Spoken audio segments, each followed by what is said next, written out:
the changing face of technology and how it affects the blind and persons with disabilities within sports and arts. So can you give my panel a round of applause, please?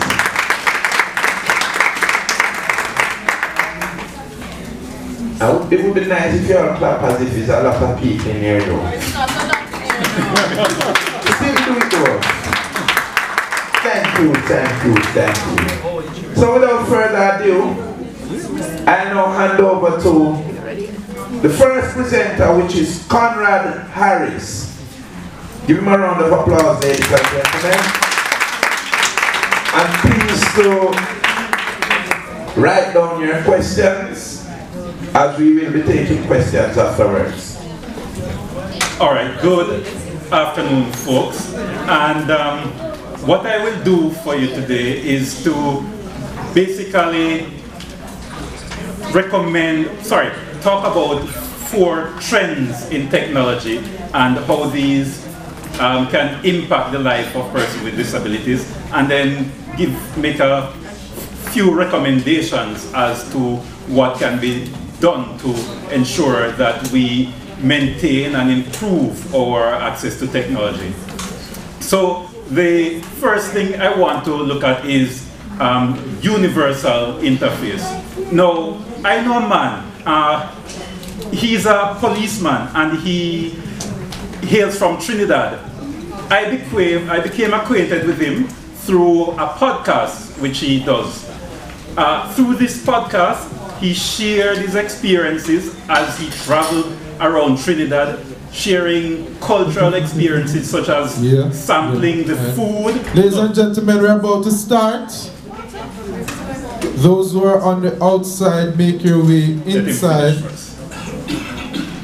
All right. I want back that minute. You're getting it. All right. So, sampling the food, doubles, roti, curry, all them things there. Visiting gyms and massage parlors, and of course, participated in Carnival. Now, through this podcast, he gained a wide following, and he has been interviewed by many persons outside of Trinidad. His name is Marlon Pariao, and he is blind. Everyone, the main tool he used for doing his podcast was the iPhone. Marlon became blind while he was a policeman. I believe he would have initially been attracted to the iPhone because he could use voice commands through Siri. He subsequently learned to use the on-screen keyboard and also procured a Bluetooth keyboard because he found this faster, to type with such a keyboard. After learning Braille, however, his favorite way of entering information in the screen is by using Braille input mode. Now, what is that? That same iPhone that everybody have. It's built into it is an option that allows me to just put my fingers on the phone. I'm pretending that I'm writing Braille, and Braille will be written. Can you imagine that? Yes, same iPhone which everybody have. So, when we talk about universal interface, that's the thing we are talking about. Universal interface is one of the biggest trends in technology, in the technology movement. The crux of the matter is that many of the leading manufacturers are creating interfaces with multiple options for interacting with the various devices and their platforms. For example, Siri on the iPhone, which I mentioned already, with the release of the latest version of the iOS, that's the platform that you have Siri on, we are now even able to type to Siri. So you're not only talking to Siri, if you can't talk to Siri, you can type to Siri and you'll get a response, right? This obviously makes Siri available to a wider audience. When Amazon introduced its line of smart speakers, they were purely voice command devices using Alexa. Last year, several devices were added to the line of products which use small screens as part of their interface. So we see that the pendulum is swinging. We start first where all the devices tend to be touchscreen. We move on to where we have voice input, and then we are getting to the situation now where we have multiple inputs, right? So, and of course, obviously that is better for everyone. Now, this is a general trend, and we might assume that because we import most of our technology, persons with disabilities in this region would experience the benefits. Unfortunately, it is not always so. One bank has disabled the audio tones in its ABM, its automatic banking machines, making it impossible for a blind person to use them, since they now have no idea of whether or not the machine is working. We at the Jamaica Society for the Blind, we are talking to them, and they seem very receptive to put in place a system that will work. So we're hoping that that will be done. Otherwise, you will hear about it. The other trend I want to look at is artificial intelligence. Through significant developments in machine learning, artificial intelligence systems are improving their ability to see, hear, and improve their interactions with humans. Artificial intelligence, call it AI.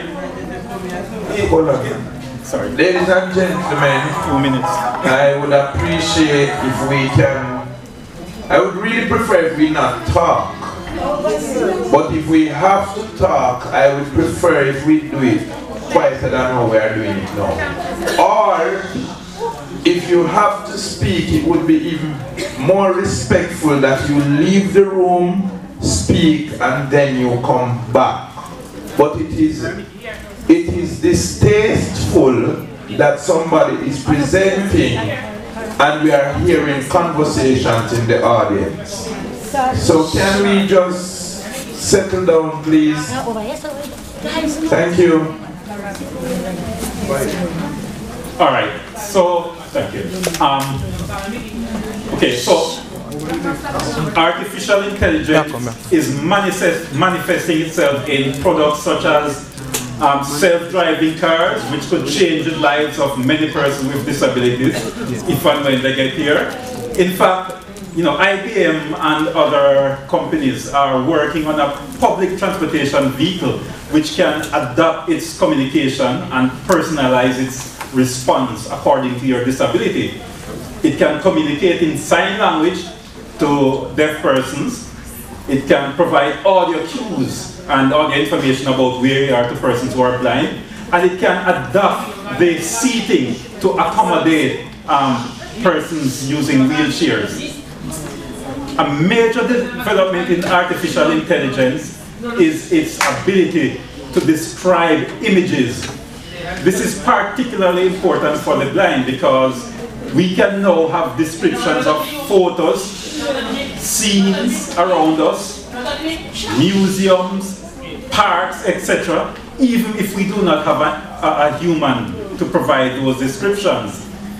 Instead of just having access to the text through closed captioning, AI can also provide information about other sounds, such as a dog barking, music playing, etc., for persons who are deaf. One example of the use of artificial intelligence in helping the persons who are blind is an application called Seeing AI, created by Microsoft. This is a free app which does a number of things, including reading print, describing scenes around, identifying some currencies, reading product information using barcodes, describing and memorizing persons. It even can read handwriting. There are several challenges for us in the region when it comes to the use of artificial intelligence. I will just highlight a few. I am not a transport expert, but when I think of self-driving cars, I do see a challenge with the conditions of our roads and the general indiscipline, especially here in Jamaica with our taxi drivers.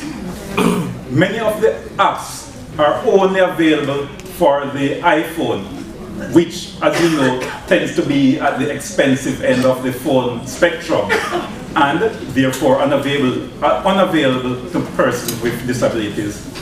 I want to take this opportunity to commend Patrick Lafayette for what he has been doing to make used iPhones available to persons with disabilities at a reasonable cost. Having said that though, we do have the problem of some of these artificial intelligent products not working on older phones because they cannot be upgraded to the latest iOS version. Another challenge we have is that sometimes these apps are not available in Caribbean app stores. For example, the last time I checked, Seeing Air was not available in the Jamaican stores. So you have to jump through all kinds of hoops in order to get it from another store. All right, I have 1 minute.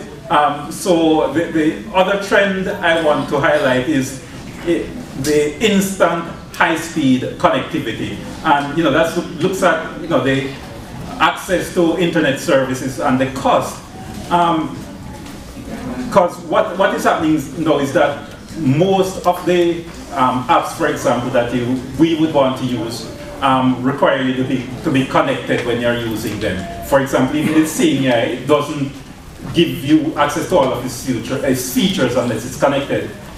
If cost of high-speed mobile data comes down, I could independently go to any sporting or cultural event, essentially with a pair of eyes in my pocket, meaning that I could use my cell phone and have someone remotely tell me where to find the bathrooms, where to find the food stand, and even give me a commentary of what was happening, if there wasn't any live commentary going on. So it is, time is up, so I'm going to stop partway, but it is a wonderful thing to have. I'll reserve my recommendations until another time.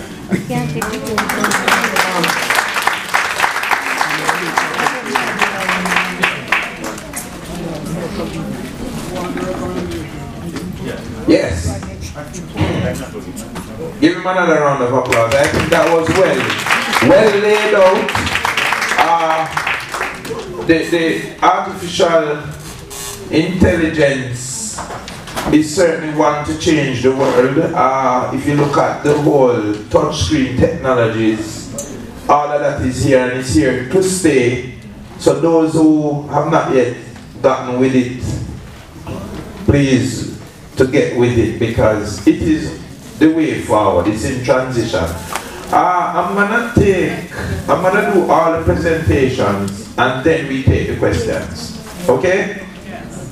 Talk to me. I am flexible. I'm flexible. Okay, so our next presenter .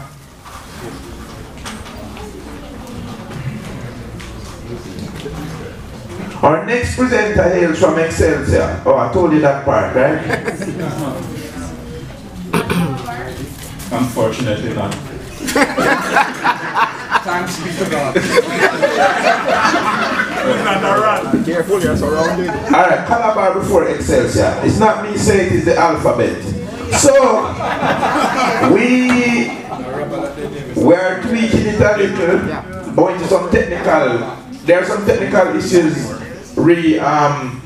a connectivity job that has to go next door. So, it's not that I am pro Calabar so much, yes I am, but we have to just accommodate it. Right, Wilbert? So Damien will be going next. Give him a round of applause, ladies and gentlemen.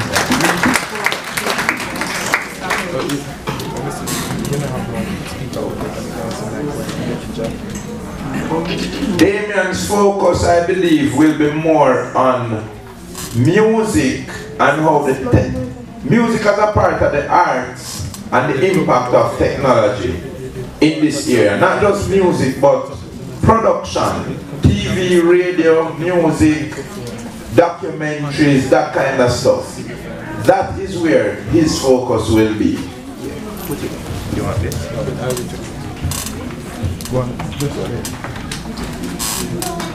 Good afternoon, everybody.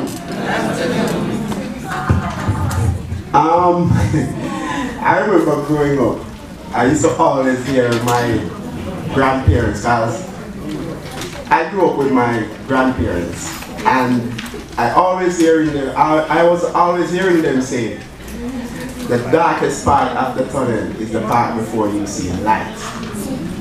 For me, that light, especially for me as a blind person, is technology.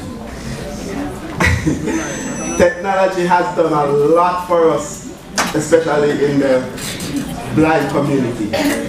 And for persons like me who are interested in music and the whole editing of audios and building rhythms, things like adverts and jingles and stuff like that, it has come a far way for us.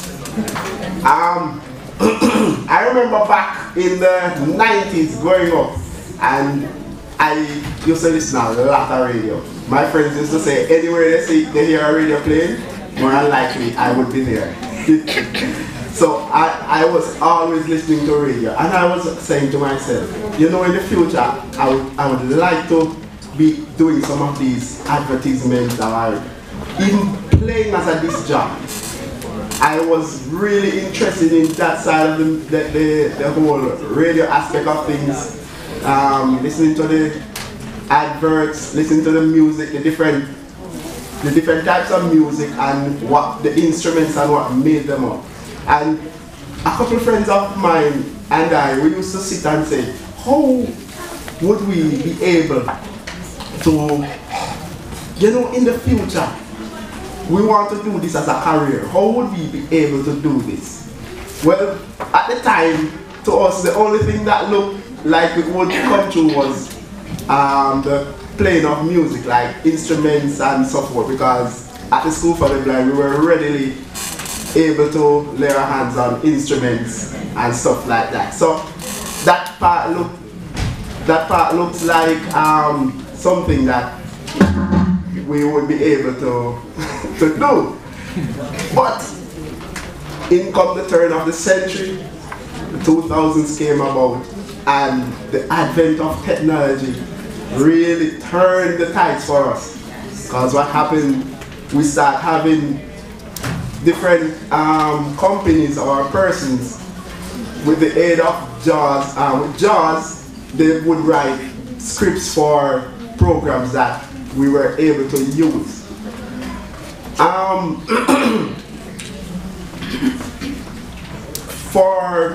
For me, I am a disc jockey, and I play a lot of parties. I work on an internet radio station called Zanj Radio, and I am also a sound editor, so I will edit your podcasts, I will do your jingles, I will do your adverts and stuff like that. And you would ask, how am I able to do this? No, I use two programs. For my disc jockey work, I use a program called Mix, M-I-X-X, M-I-X-X-X. This is a software that was developed by blind people who wanted to do DJ, to be disc jockeys, but the programs out there were not accessible for them to do their favorite pastime. So what they did is that they came together as a team and decided that they were going to make a software, and Mix is the outcome of this software. So what is Mix? Mix is, as I said before, a DJ mixing software that is accessible to blind persons. We use the keyboard to do all the functions that a sighted person would use the most to perform. And we can do all the neat little tricks that any disc jockey out there would be able to do.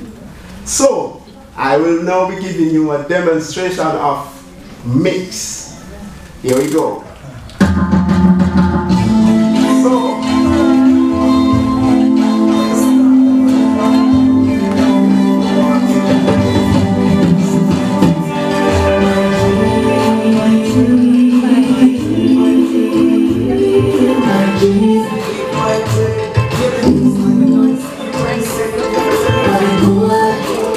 So I can have one song played, and if I want, I can cue the other song in my ears and bring it down the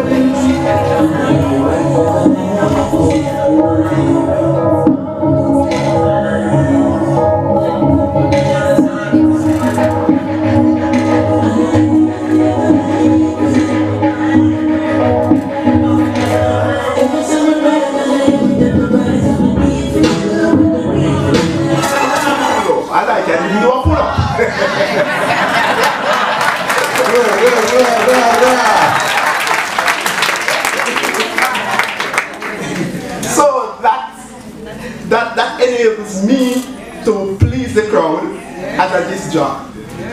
But you can say, all right, you can play music, but how do you do your advert part of your work?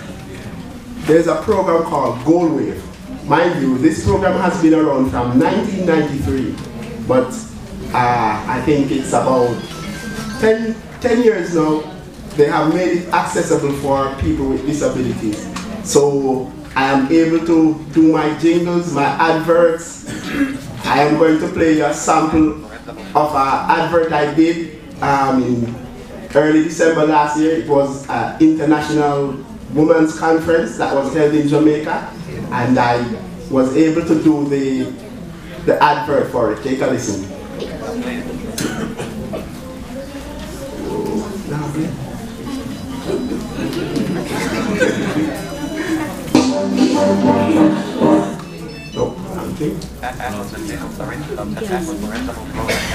Here we go.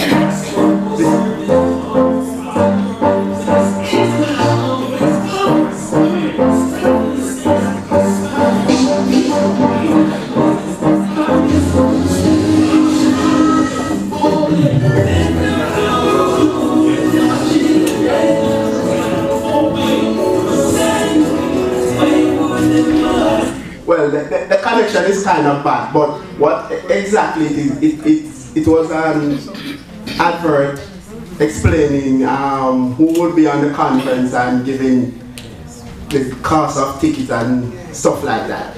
But I was able, with the aid of Gold Wave, somebody just sent me the audio, the voice audio, and I was able to get the songs together, put them in one 30-second package, and produce a well-done advert. So,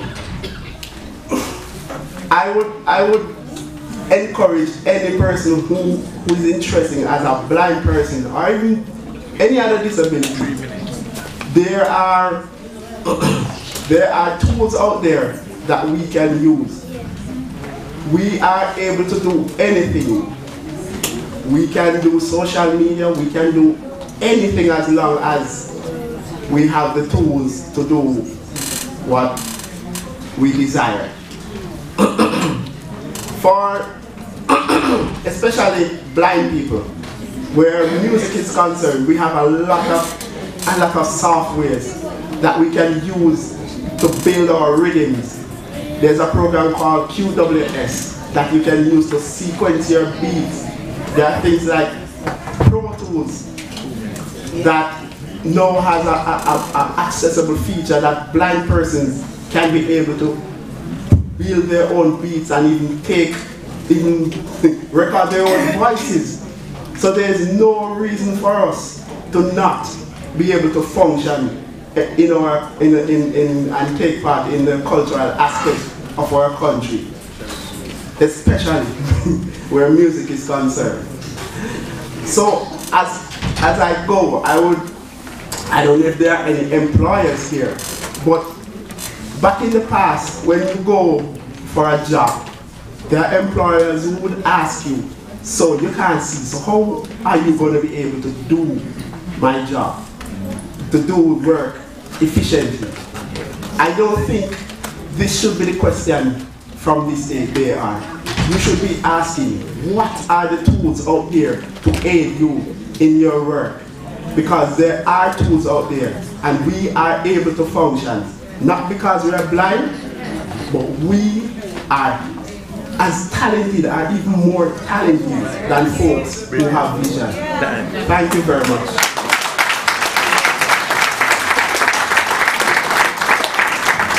What's a note to end on? Employers should not be asking whether or not you can do the job. They should ask, what are the tools out there that can assist you in doing the job? What a brilliant note to end on. A cold bump moment, something that I know.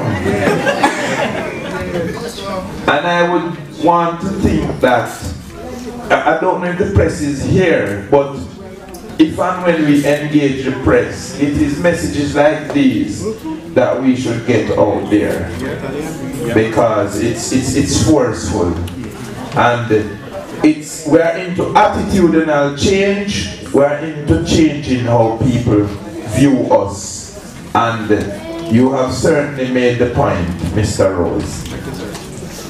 Calabar, old boy.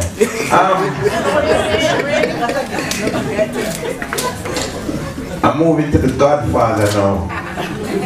And the Godfather, he taught Mr. Rose, you know, so yes. We can see where, yes, the connection is there. We can see where that powerful thought came from a while ago. Because Mr. Williams, who did an extended stint at the Abilities Foundation, training a lot of us into computer usage. This is why I'm saying he's the Godfather. He's up next, and he will be presenting on the changing face of technology and how it affects. Same thing, sports and culture. More so culture? I think so, more so culture. So ladies and gentlemen, put your hands together and welcome the Godfather of technology, Wilbert Williams. Hello everybody. We good? Yes. Okay. I want to begin by saying that one of the blessed things about teaching is that the student should become better than the teacher. That is the rewarding part of teaching. And I'm happy to have played some part, some small part in the development of some people. I am doing something which is unusual today. I am presenting from my iPhone using a Logitech keyboard. I prepared a half-hour presentation which I have to condense into what, 10 minutes? Yes, sir. Into 10 minutes, and the clock is ticking. Let us begin by looking at empowerment. Very often we talk about disabled people need to be empowered, and we talk about disenfranchisement, and we talk about rights. But when we drill down, empowerment or lack of empowerment is due really to two main factors. Two main factors. One is physical or lack of physical access, and the other one is attitudinal, as Damien alluded to earlier. Now these two factors are inextricably linked. That means you can't separate them, right? They are linked. Now, what we need to recognize is that if we can get to the stage where people realize that physical access is a barrier. And more so in the case of those of us who are blind, access to information is that barrier. Then they would make all the information available as much as they can. Secondly, attitudes. If we can change attitudes of the planners, the developers, the general public, what a wonderful world it would be. Yes. Because guess what? They wouldn't put posts in the middle of the sidewalk. Right? They wouldn't leave manholes uncovered. And all these things help to make life easier. Access to information, that includes the fact that I can now, when my wife is out of the house, I can pick up a can if I want a can of orange juice. I can pick up the cans in the cupboard, and I can use tap-tap-see to identify my can. Or I can use Be My Eyes to identify my can. Be My Eyes is a volunteer service where you connect to an international number. You don't know who is going to answer you. It might be a Jamaican, it might be a Trinidadian, it might be somebody anywhere in the world. But the fact is that you can ask them to read the can, and they will do so. You can ask them to tell you the color of your shirt, and they will do so. You can ask them to read a short document, and they will do so. Warning, don't give them your credit card. Right? And don't give them your banking information. But information that is not so confidential, they will do it for you. Okay. In the interest of time, I'm going to just go back and compare old technology with new technology. When I started school, I was writing on a slate and stylus. Don't know how many of you in this room remember the slate and stylus. For those of you who don't know, it consisted of a frame with a clamp at the top to hold the paper and a hinged guide. And then you had some 6-dot cells, and you had to punch dot after dot, starting from the right and moving to the left, so that when you turn over the paper, it would be the right side up. For maths, we were using what is called a Taylor frame. I suppose even less people would know the Taylor frame. It consisted of a frame with holes and types, lead types. And the types, at one end of the type, you would have a flat surface. The other end, you had a surface with 2 raised points. And depending on how you put the lead in the hole in the frame, you would get numbers. That's the best I can do without a video description. No, but we managed. Later, my experience moved to a Stainsby writer. And the Stainsby, when it came, was a big step forward. It consisted of a frame with a guide that you push the paper through, and it had 6 dots arranged in 2 vertical lines, and you punched what you wanted. Then it moved to the Perkins Brailler. That was another giant step. But guess what? Today, you have computerized braillers, and you have embossers. So I can go down to Mr. Harris and say, you can print this with Conrad, and in no time at all, it turns print into braille, which is a major step forward. Another part of my development was the introduction of the reel-to-reel tape recorder. And that machine allowed me to get volunteers to read books onto tape, and then I could listen at convenience. Cumbersome, but it worked. Then we moved on to the cassettes. And then the cassette went off. And we are now at the stage where we are using the computer, not only for music, but for audio, right? So these are some of the major things that we have gone through in life. But the major step for me came when in the mid-1980s, about 1986 or so, I was introduced to the computer through Patrick Lafayette.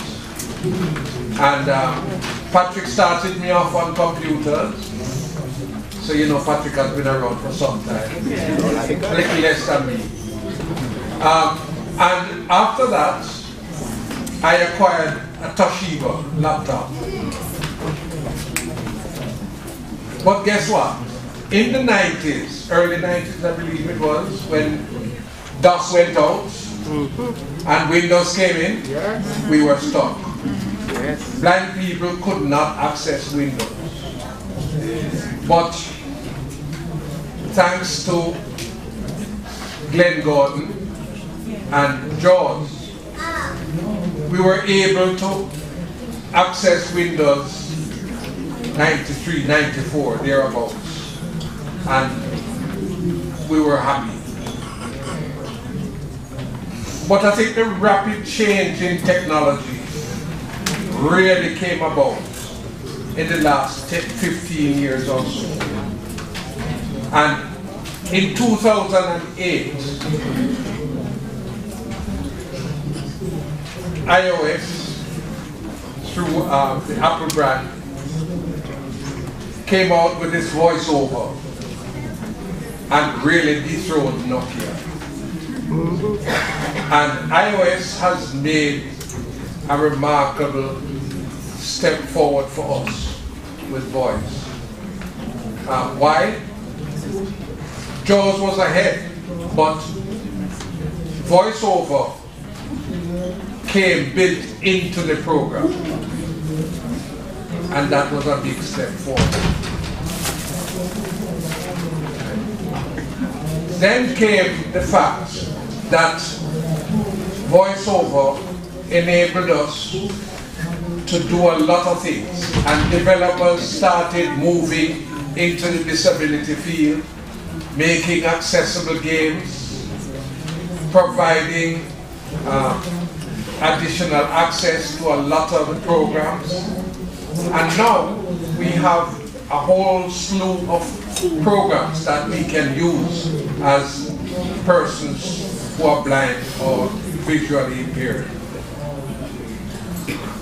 So you can see that voiceover has made a big difference to our lives through the touch screen. Because as you know, the computer is all glass, but you touch and you get responses, and you learn to swipe and all this sort of thing. You learn all the gestures and you move on. In the interest of time, because I think I'm down to 1 minute, so I'm going to conclude. 30 seconds actually. Yeah, I'm not, no. We are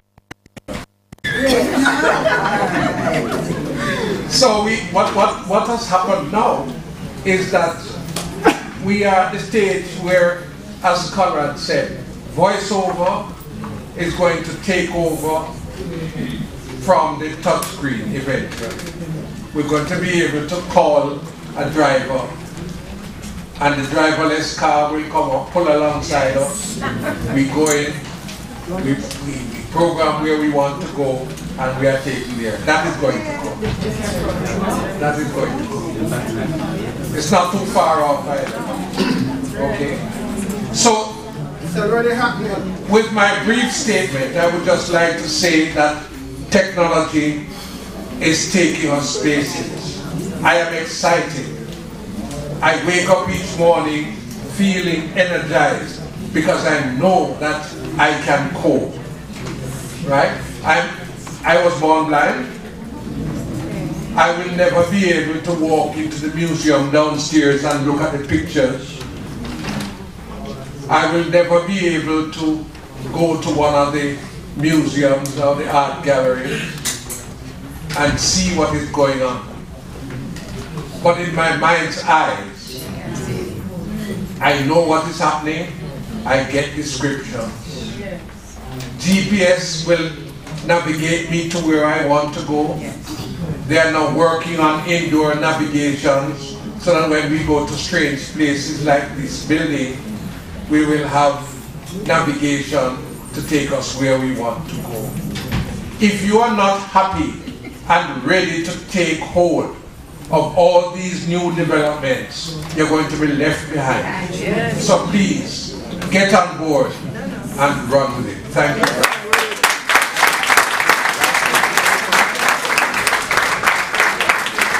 Please do not ascribe anything to the run with it statement. Alright? Thank you very much, Mr. Williams, and I really enjoyed that presentation, especially from a historical perspective. Shows you where persons with disabilities were then, where we are now, and where we are heading. And while we are heading in a particular direction, just a word of caution: when you call the car and it comes and you're going in, remember that you need to exercise. You hear? Because obesity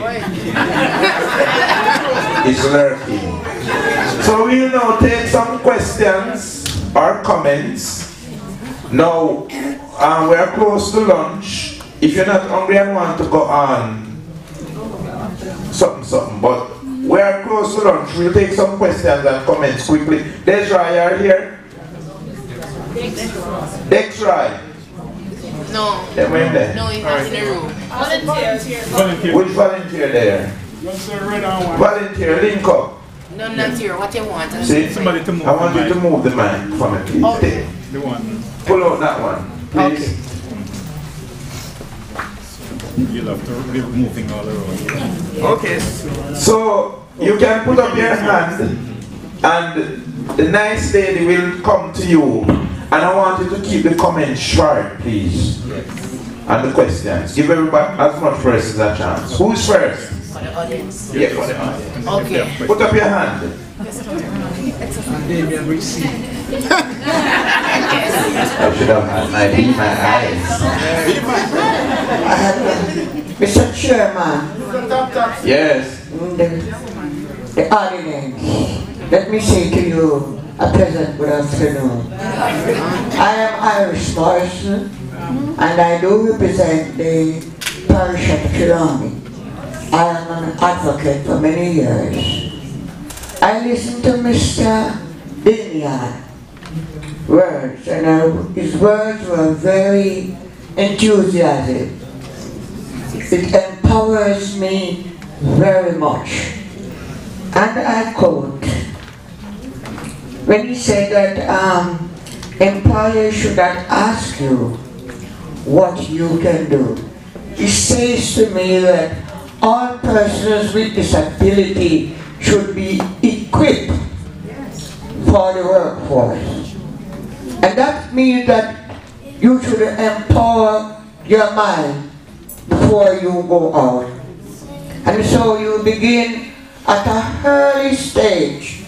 Go to school, take your education, settle down in life, and you can be like Mr. Rose. Sir, I must tell you that you have a vision. Beautiful. And the vision that you have, bless the name of Jesus, it can do a lot all persons with disabilities. And I agree with you, Miss Morris. And what I would encourage you to do when the session is finished, see if you can invite him down to Trelawney. Yes. To speak to your group. I would be very, very grateful. Thank you very much. I'm going to now give somebody else a chance, right? Thank you very much. Next.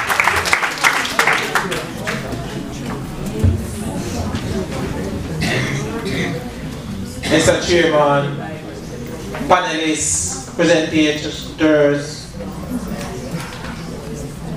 brethren, grace and peace be multiplied unto you all.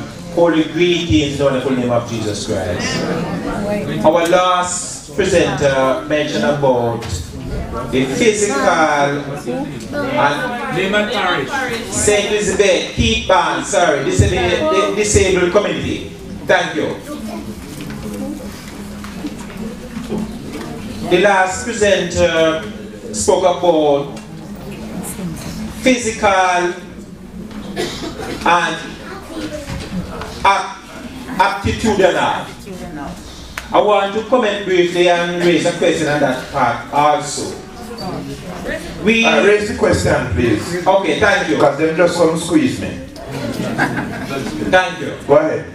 Question. We are so concerned about the physical, the flesh. What about the spirit and the soul? And we are talking about many more the mechanical changes today, technology and so on. Fine. But what about the spirit and the soul? For me now, I keep the spirit and the soul. Can 2 minutes, please? No, hold on, brother. I don't have 2 minutes. That's my problem. I don't have a minute. I'm gonna give him a chance. I'm gonna give him a chance to respond, and then I only have time for one more question. Because they are pressing to get another session in. Let me just briefly say that your question is valid and we respect it. The Bible is on the internet.